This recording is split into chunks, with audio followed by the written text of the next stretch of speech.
What's the solution to making people feel safe in their communities again? After coming under political pressure, the Liberals are toughening Canada's bail laws.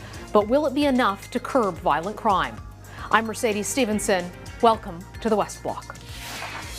The federal Justice Minister introduces long-awaited changes to bail aimed at keeping violent repeat offenders off the streets. What's behind the government's decision? And the opposition has been pushing for a public inquiry into foreign interference for months now. This week we'll find out if that's going to happen.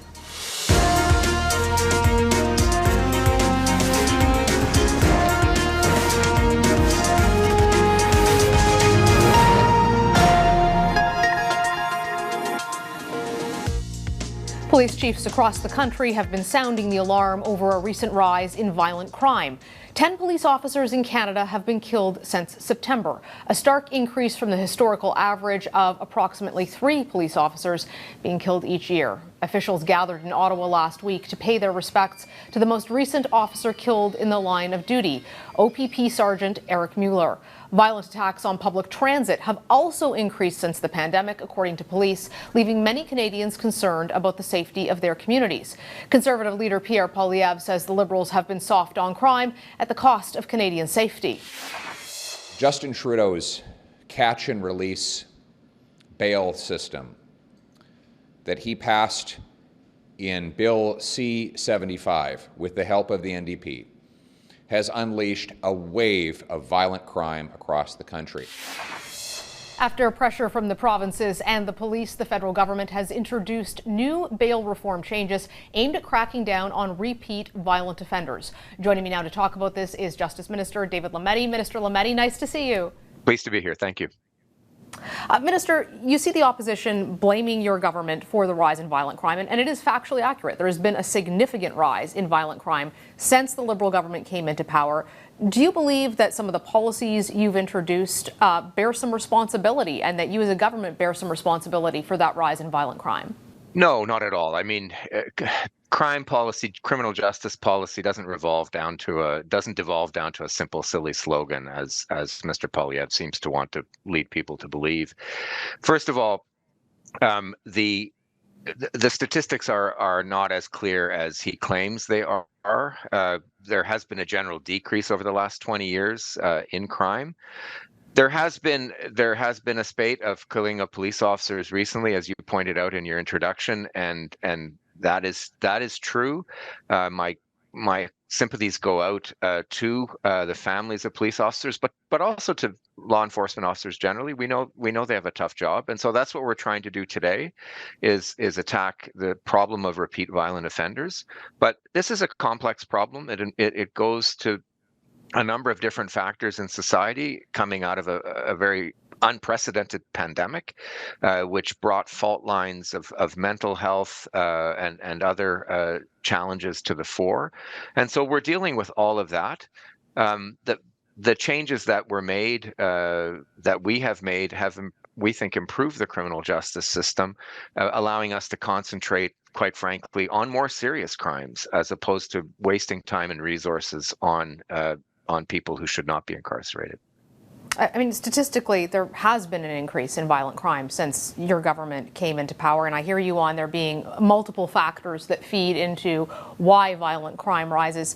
But you initially had introduced legislation that made it easier for people to get bail. Now you are introducing legislation that makes it tougher to get bail. Is it fair to say that you've had a change of heart on the issue of bail, and that's why you're now reversing some of what you'd previously brought in? Well, if what you're saying is that C-75, the first bail bill, made it easier to get bail, that's just not true.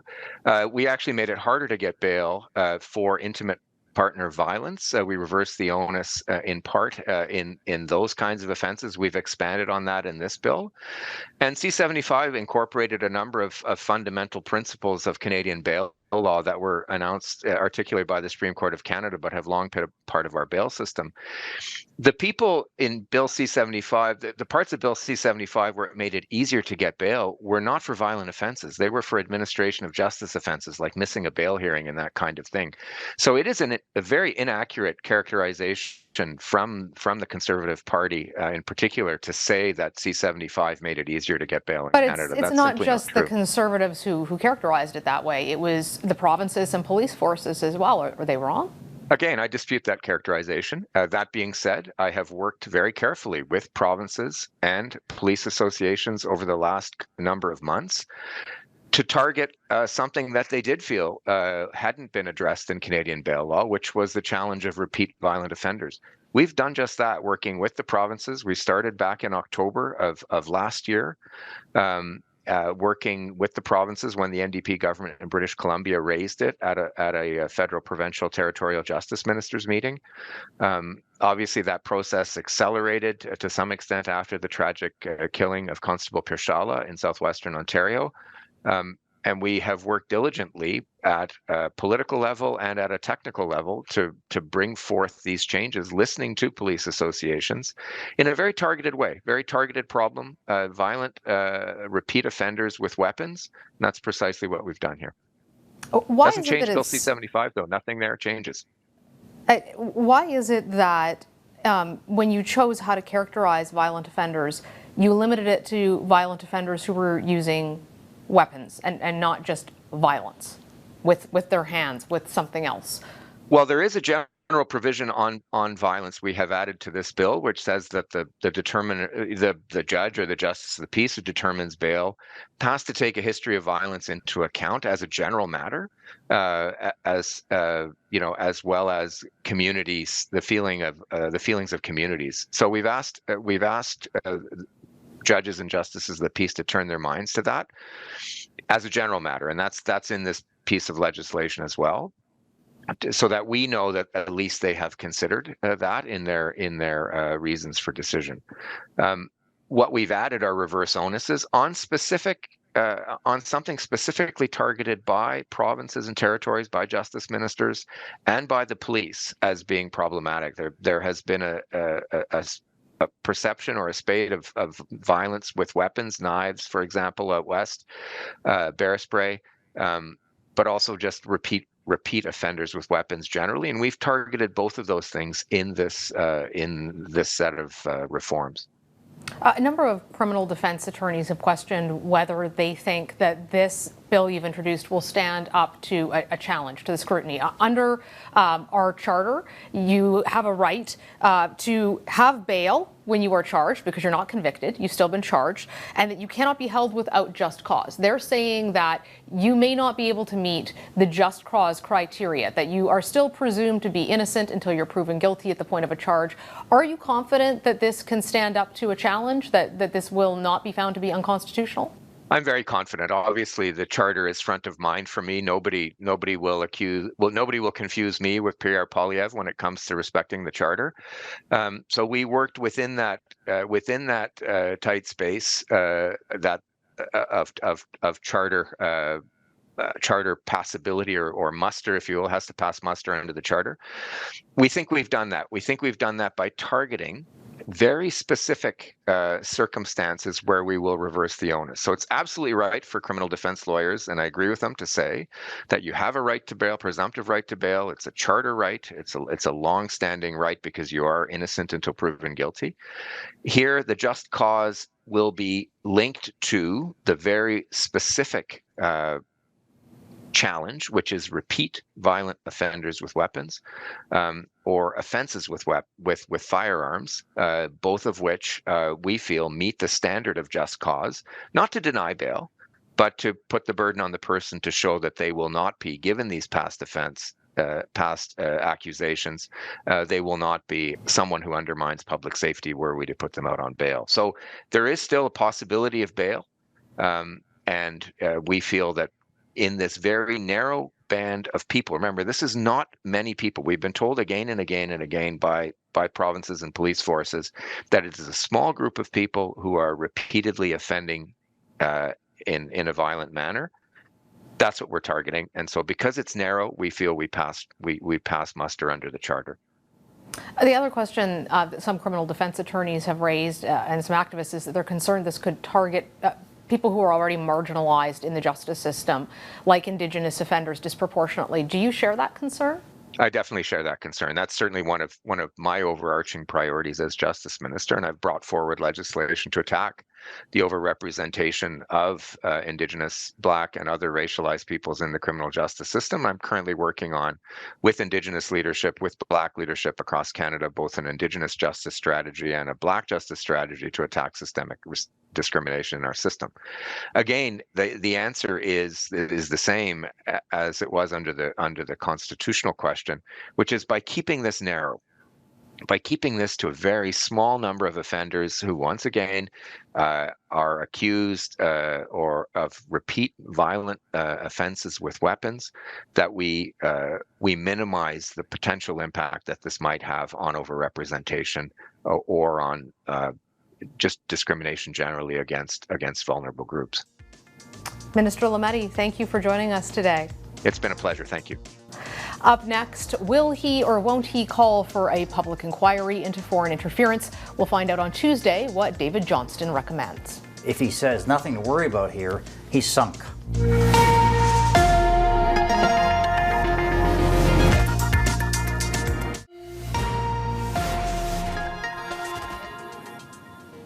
On Tuesday, all eyes will be on former Governor General David Johnston. That's when he will announce whether or not he will recommend a public inquiry into foreign interference. The issue has dominated Ottawa for months now. Last week, Conservative MP Michael Chong, who was a target of intimidation by Beijing, appeared before a Commons committee urging the government to be more transparent with Parliament and the public. CSIS has consistently advised that sunlight and transparency is a tool Canada can use to combat foreign interference threat activities, so that the details of these threat activities are made public. That way, MPs, citizens, parties, and candidates can make informed decisions about what is going on. Chong says it's time for Canada to catch up with countries like the UK and the United States, and he called for a national security review. Joining me now to talk more about this is our Inside Politics panel, Stephanie Levitz with the Toronto Star and Bob Fife, the Ottawa Bureau Chief for the Globe and Mail. Great to see both of you. Thank you for coming in. Thanks for having us. Hi. So Tuesday is the big day. Bob, do you see any scenario other than David Johnston calling for a public inquiry? Well, look, I mean, the opposition parties are united in saying that there must be a public inquiry. Former national security advisors, former CSIS directors are all saying we need to have a public inquiry. But I spoke to somebody who had a discussion with the former Governor General a couple of weeks ago, and he got the impression that David Johnston wasn't completely convinced that a public inquiry is necessary. So it makes me hesitant in this sense. Does he recommend something but is not a full-scale public inquiry, but some kind of very limited inquiry that will not last very long and that will get the Liberal government off the hook? Because everybody remembers what happens with the Gomery inquiry. It sunk the Liberal Party. A public inquiry into the sponsorship scandal. And there may be concern here that if there is a public inquiry, what does it reveal about what the Liberals knew about it? So I'm not saying that Johnston's in the tank with the Liberals at all. I'm just saying that this person had left the meeting feeling that he wasn't convinced that a public inquiry is necessary. If he doesn't feel a public inquiry is necessary, then what would he recommend? If he says nothing to worry about here, he's sunk. Yeah, Steph, what are you expecting on Tuesday? I'm expecting the parsing of all of this to just be done to the nth degree, to Bob's point, in a world where he doesn't call a public inquiry. And what is the justification for not doing so? Is it placed in security terms? Is it saying that, listen, CSIS, the other national security agencies, have now gone as far as they can publicly go. They won't go any farther. This is just going to be a political exercise. What's the nuance he puts around it? There's also, should he say no, the political fallout from it and how the government stick handles that. Because as Bob pointed out, all of the opposition parties are very, very united in their demands for a public inquiry. Should David Johnston say no, what do they do with that? And in particular, what do the New Democrats do with that? Because they keep saying they have made, this public inquiry important to them. They also have the supply and confidence deal with the Liberals. We keep looking for the trigger, the pressure point, the thing where the New Democrats are going to say, I'm walking away. Is this one of those pressure points? Conversely, if he says, yes, there's going to be a public inquiry, well, when? How long will it last? Who defines the scope of that? Rouleau, when he did the Emergencies Act public inquiry, one of the things he talked about was how that mandate should be set in conjunction with the commissioner. It should not be up to the government to decide how the government investigates itself. And so that's an interesting point. If Johnston punts the terms of the inquiry back to the Liberals, well, then the Liberals can just do whatever's going to cover their butts if they want. And does that get us any farther ahead into the point of all of this, which is making sure that we have trust in our institutions? And that's the fundamental thing here, not the politics of it, not the who knew what when. Can we trust in our institutions, and what do Canadians need to have that trust? Bob, do you see a scenario where this becomes a potential election trigger? Oh, sure, it definitely could be, because this has consumed the government since, basically since January, a bit earlier in November as well, but now it's like this is the issue that has the government on the ropes. And Canadians are very, very concerned that our democracy has been interfered by Chinese diplomats. Not just our democracy, we've seen it in our universities, we've seen it almost all segments of society. And the Liberals cannot get away with just passing this off. This is a serious issue. People want it dealt with, and they have not shown any willingness to take this seriously. They've all used all kinds of excuses. This is not important. If you raise this, you're a racist. They've used Commons committees where they've delayed having people testify. They've done out of their way to try to not let the public know what has been going on here, and it's not going to pass the smell test. And it is a very serious issue for the Liberals, because it could really affect the election campaign for them particularly if they don't have a public inquiry, or if they have a limited public inquiry, or even if there is a public inquiry and it looks like, yeah, the Liberals knew about a lot of this stuff, but they turned a blind eye because they're the ones who are benefiting from it. And you had a story late last week talking about what Bill Blair, who then was the public safety minister, knew in terms of surveillance on a major Liberal target. Can you tell us a bit about that? Yeah, so Michael Chong is a former Ontario Liberal cabinet minister. He's now the deputy mayor of Markham. He is the Liberal kingpin in the Greater Toronto area in the Chinese Canadian community. And you only have to go online to see all the pictures with him with Liberal MPs and Conservatives, by the way. So he's a big player. He's been on CISA's radar for quite a long time. And they wanted to get, which is very unusual, an electronic entry warrant, which means that they could bug everything: his house, his car, his phones, his computers, his office.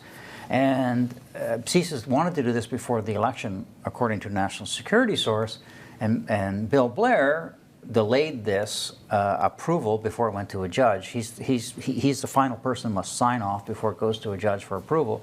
For I'm told for about 4 months. The minister's office says, well, I mean, you know, he's not a rubber stamp. He has to make sure this is properly vetted. And there was a case in 2021 where the federal court was not happy with the way CISA had gone about warrants. So. That's their argument, and the opposition parties are always saying, look, this doesn't pass the smell test.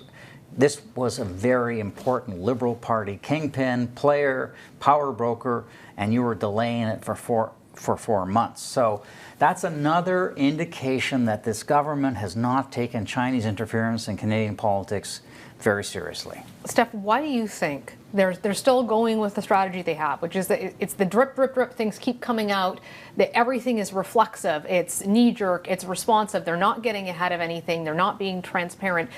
Do you think the calculus is on that they think there's more to lose, perhaps, for that transparency? They think this issue is going to go away? It's been going on for months now, and it's not getting any lesser. It's probably a little of all of those things, Mercedes. I mean, I'm not sitting around the cabinet table or the PMO table or any of those tables, but the Liberals have a reflex that they are always right. And I suppose many people in power believe that they are always right. But the Liberals often believe that they are morally right, that their perspective is the right perspective. And if you disagree with them, and they don't like being told they're wrong. They don't like being told they've screwed up. And they retreat, they freeze, as opposed to the transparency. I mean, witness it when we had the story that Bob broke about Michael Chong. It took them 3 days to get to telling people what they knew. It could have been solved in an instant by saying the truth. And they reflexively think the truth isn't good enough. for some reason. And that's a really unfortunate characteristic of our democracy at present. It doesn't belong only to them. It belongs at every level of government, every political party, where somehow the truth is no longer considered to be good enough. And they wait and try and find ways to spin, massage, allow for the truth, and then we end up where we are now, when maybe the truth could have saved us all a lot of headache. Bob, do you think that Pierre Poilievre has been effective in all this? No, because he is so partisan. Like, he wouldn't even meet with David Johnston, for example, which I think was, I think that was beneath him. You know, if the special rapporteur wants to meet with the opposition leader, I think he had an obligation to do so. The person who has been prime ministerial throughout this whole thing has been Michael Chong. Not the Prime Minister who's done all the obfuscation that you mentioned, and not Pierre Poilievre, who just can't help himself but has to be bitterly partisan about almost every issue. Michael Chong rose to the occasion. This was a threat to Parliament, to the rights of members of Parliament, to our democracy. And it was because of his stature in the House of Commons that you saw everybody unite together, and the government was actually shamefaced into having to expel this Chinese diplomat, which they would not have done if it, say, had been a really partisan member of Parliament. But nobody, as you know, we all know Michael, he's a man of great integrity. And that forced the government to expel him. But I also think I think it may have changed the public conversation as well for a lot of Canadians, because like, this is really serious when they're going. Chinese diplomats think they can go after members of Parliament because they don't like what they've been saying about their serious abuses of human rights. Steph and Bob, thank you both for joining us. I'm sure we'll be back talking about this once we find out what David Johnston's going to recommend and what the government does with all this. Thanks, Mercedes. Appreciate your time. Up next, Alberta's election campaign hits the home stretch. What I'm watching for in the final days of this very tight race.